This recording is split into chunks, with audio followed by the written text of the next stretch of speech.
Oui, alors effectivement, ça nous est tombé dessus là en début d'année, puisque dans la loi de finances, il y a une nouvelle disposition qui vient compléter l'actuel article 64 du livre des procédures fiscales sur l'abus de droit et qui instaure une sorte de mini abus de droit, un nouvel étage à l'abus de droit qui va permettre à l'administration fiscale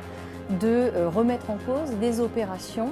sur le fondement de la fraude à la loi lorsqu'elle jugera que le schéma a un but principalement fiscal. Alors que jusqu'alors, il fallait que le but soit exclusivement fiscal, ce qui nécessairement étend largement les possibilités de redressement de la part de l'administration fiscale.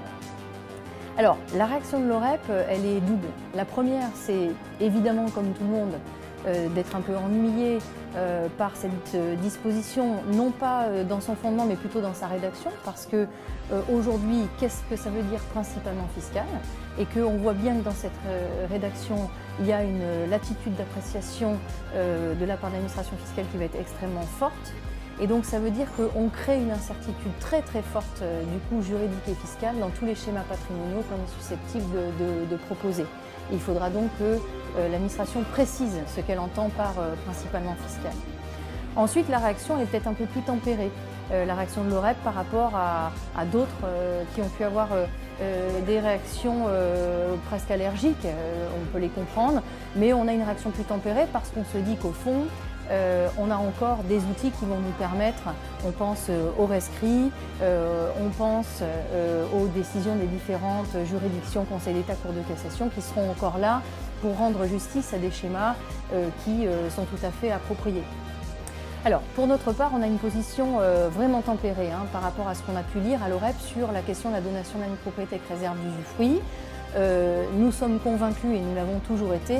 que cette donation présente avant tout des intérêts civils, en ce qu'elle permet d'anticiper la transmission de son vivant, et économique, puisqu'elle permet une réserve des revenus qui est tout à fait justifiée, notamment par l'augmentation de l'espérance de vie, le financement de la fin de vie, de l'autonomie, etc. De la dépendance, pardon. Donc du coup, il ne nous semble pas que ces opérations soient visées directement et que si elles l'étaient, on a tous les arguments pour pouvoir démontrer que si les contribuables sont heureux de pouvoir profiter de l'économie fiscale, c'est avant tout pour d'autres critères qu'ils l'ont mis en place. Alors je précise à ce titre que nous avons, par le biais de l'OREP et par le biais de Jean Olanier, contacté la députée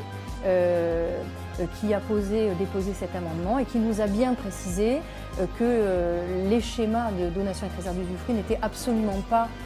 visés, du moins ça n'était pas l'intention dans le dépôt de cet amendement. Ce qui nous a amené, par le biais du sénateur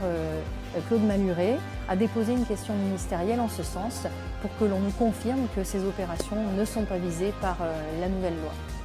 Je crois qu'il ne faut pas surréagir, il faut prendre un peu de recul. Pour l'instant, on a trop peu d'éléments, mais ce qui est sûr, c'est que, et on a déjà commencé à le faire avec cette question ministérielle, l'OREP sera aux côtés des conseillers patrimoniaux pour faire valoir leurs bons droits.